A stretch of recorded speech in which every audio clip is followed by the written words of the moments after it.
7.5 to 8 seconds. That was just counting in my head though. I'm gonna do another one with my stopwatch. From RPM Auto Reviews, and we have the gorgeous 2019 Mazda CX-5 Signature Edition. This one's got the 19-inch rims, and pretty much I think the lower level, one level down, has a 19-inch rims as well, and the rest have 17-inch rims. I don't think I see an 18-inch rim option. So it is a smaller car compared to some of its competitors. The Equinox is a little longer. I think the Tucson's a bit shorter. And of course the CR-V and the RAV4 are both bigger. But it's a good size. Sharp looking car. This one is a 2.5 liter turbo. Now, this one does not have the swoopy thing, or if you stand behind it like the Hyundai and wait for a couple of seconds, it will not open. If you do press the button there, it does open. To me, that's a negative. My current car doesn't have it, so it'd be nice to have it. Cargo space is supposed to be 29.9 cubic feet, so around 30 cubic feet. When I read the specs of my 2011 Santa Fe, they say that it's around 30 cubic square feet as well. I'm guessing they did the test different back then, because my cargo space is relatively visibly bigger than this, and I've actually measured it as well. So to give you an idea, we've got 37.5 inches from the center point with the seats in the normal position. And we've got 41 inches there. And we've got 31 inches here. Now, this one does come down relatively angled here, so it does kill a lot of the space. And there is the spare tire in here. We got this Bose Speak subwoofer here. Now, I hate when the cars don't have hidden cargo compartments, and that's another reason beside this front center console that I originally took it off my list, because I like to hide stuff here. You need the booster cable, you need some spare oil, you need a little toolkit or something like that. I need a lockbox and stuff like that, my open house sign. But I've tested it, and because these little foamy things here sit on the wheel, there's room. You can put a water bottle here, and it won't affect this sitting flat. You can hide some stuff here. You have a little bit here. Maybe I would cut this out if you don't need it for anything, and so there's room for me to put some of the few important things I need to have in the car and keep this area clear for other cargo stuff. So, and it does have the 20-40-40 split, so people who got skis or something just narrow along but still need somebody to sit there, you can do that. And of course, they go down. The seatbelt's on that one, so it doesn't keep it from going all the way down.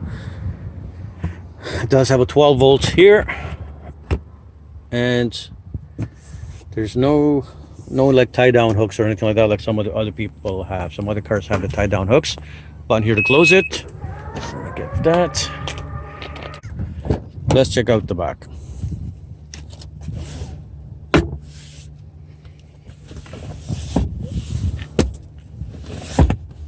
Now, this does have 1, 2, so it's slightly recessed. Only 2 positions, not a lot, but it's okay. Over here you got something for a bottle of water. Now, it's not very big. The Equinox has a bit more, and the Equinox doesn't have a lot either. Other cars do have more. Now, this being the Signature, we do have leather here. Nice, I think it's leather also. Nice soft touch. Apparently it's supposed to be real wood. Soft touch everywhere except for the bottom. Nice, and the Nappa leather really is softer to the touch, man. It's really nice. I gotta give them props for that. Okay, so the seating in the front position for me, which I'm 5'6", and I've got, oh, I don't know, what's that, 5 inches or so. Now there's a hump here, not a very large one though, so someone can sit in the middle here with their feet like that. And there is a lot of leg room down here too for when larger people need to put their feet. We got the air vents here, and this side, the seat's a bit further back on this one. You can see my legs are a little closer. Now, I did test this earlier. I put the seat all the way down and all the way back with a more natural position of the backrest, and my knees were digging into it like that. Okay, in the center here, we got the 2 cup holders and the heated seats for the rear seats, and a little cubby here for little stuff, and there's 2 USB ports here for passengers and the kids to charge their stuff.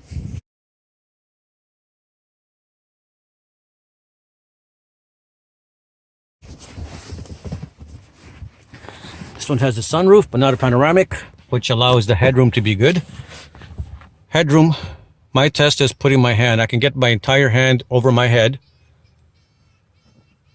And I probably still have room to put another thumb in there. It's not a big car, guys, but it's definitely adequate and comfortable.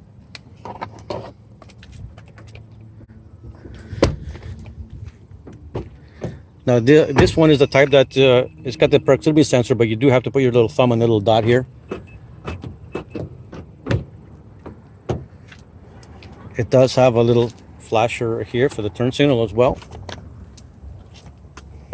It's got 2 level cubbies here for water or some other stuff. With a nice fine touch everywhere.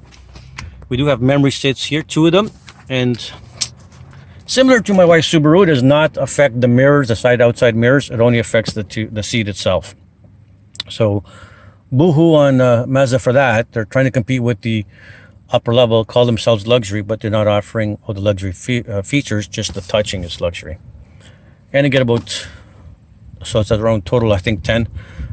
Back, forth, up, down, the angle, the lumbar, and of course the backrest. And the signature just comes with the silver looking one, so it looks flashy, right? Ooh.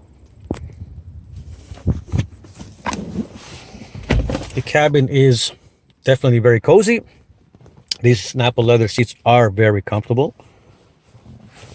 They're very bucket design, and as are the back, very bucket shape. So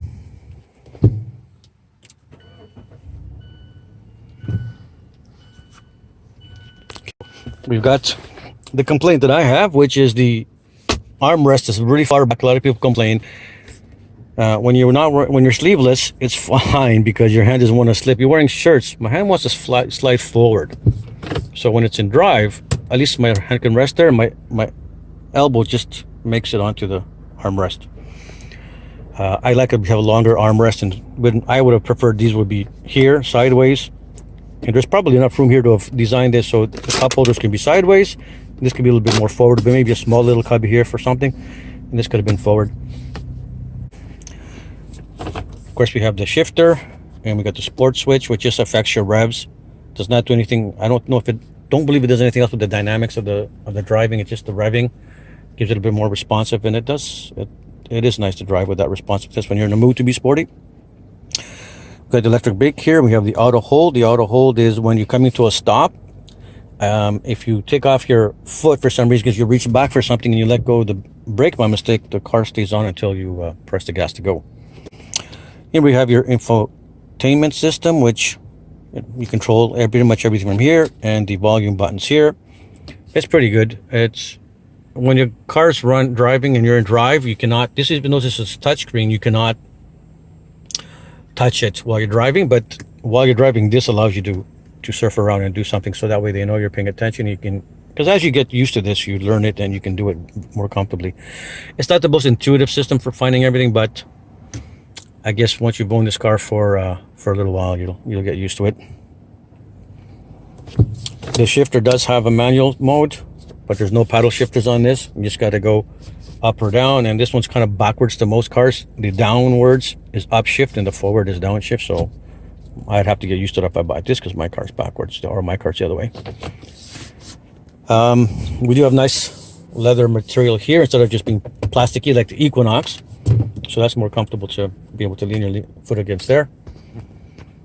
Nice, again, design everywhere. We have the sunroof, not panoramic, but that's fine for me. It's not a big deal for me. Got sunglass holder, lights. What's that? Oh, that's just a dome light. And we got, of course, the visors with the mirrors. Now the Signature series does have a frameless mirror, where the other one has a little black edge all the way around, and the buttons here for the garage are facing you on the little black edge around. This is frameless, so blocks less of your view on this way. So that's kind of blocks less view of this way. I'm moving the camera on you guys, so that's kind of nice to have the frameless design. The difference between the Signature and the GT with the really is, once you've added the 2.5 liter to the GT, the only difference is that on this one you get the instrument cluster. That's all. This is all digital here, whereas opposed to the other models, that the all this information is in the middle, and this information, like the trip and those other little settings, are on this little side here. So this side is the digital side, and these two sides are all the analog. And these two little fuel and kilometers on that you can see on the around the edges on there, those two are not there. And you get the Nappa leather. So $800 more to go to the Signature.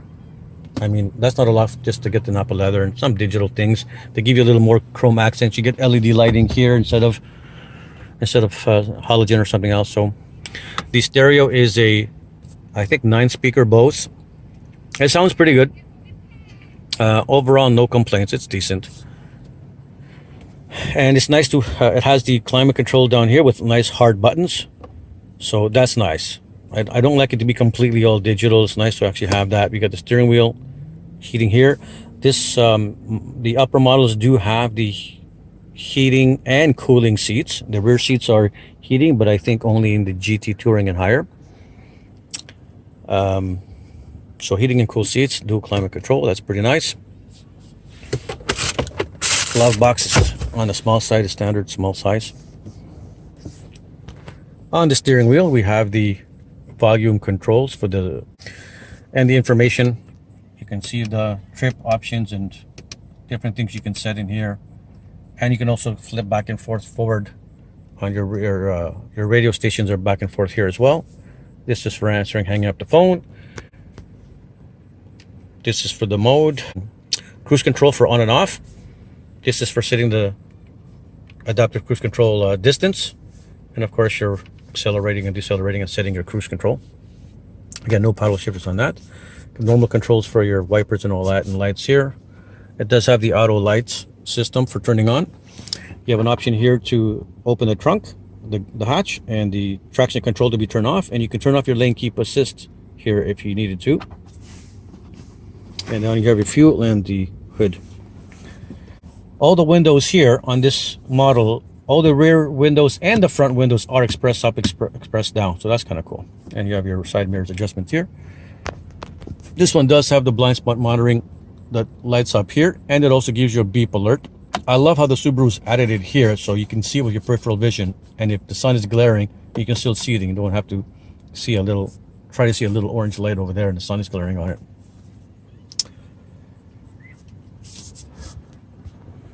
So overall, yes, you know what? You kind of feel like you're in an Audi or some kind of more of a European feel in this car.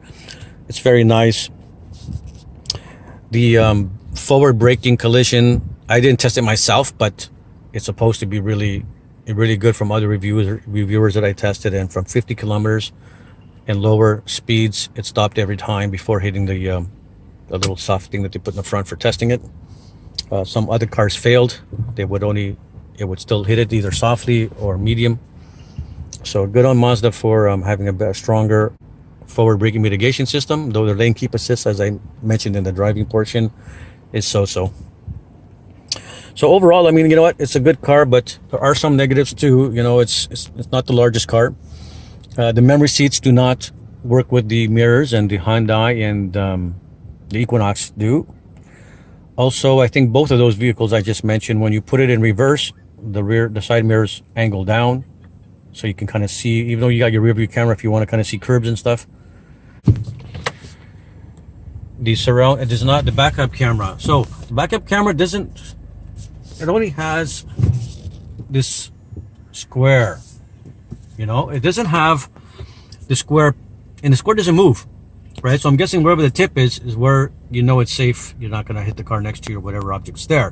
Where some cars have perforated and the two lines that curve for you to kind of give you a position of the car and the curving of the car. I like the other systems better. This one only having one level of one kind of cross section square thing is not as good as the other ones. It's a little harder to judge the whole motion, but it's still something. The clarity is not bad. Wide angle, yeah, it's not too bad. I think some other ones can be a little bit wider angle, but it's okay. And I believe in Canada it does not have the surround view, but in the US they have the surround view on it. Now this mirror does have an option where you press it and it power folds it all the way in. But I don't know, if you're living in Europe and those really narrow streets and people's mirrors get smacked, I'd understand. But otherwise, I'd rather they put the technology and their effort and time and money into these moving with the memory seats, which they don't. That would have been a better investment. Okay. Am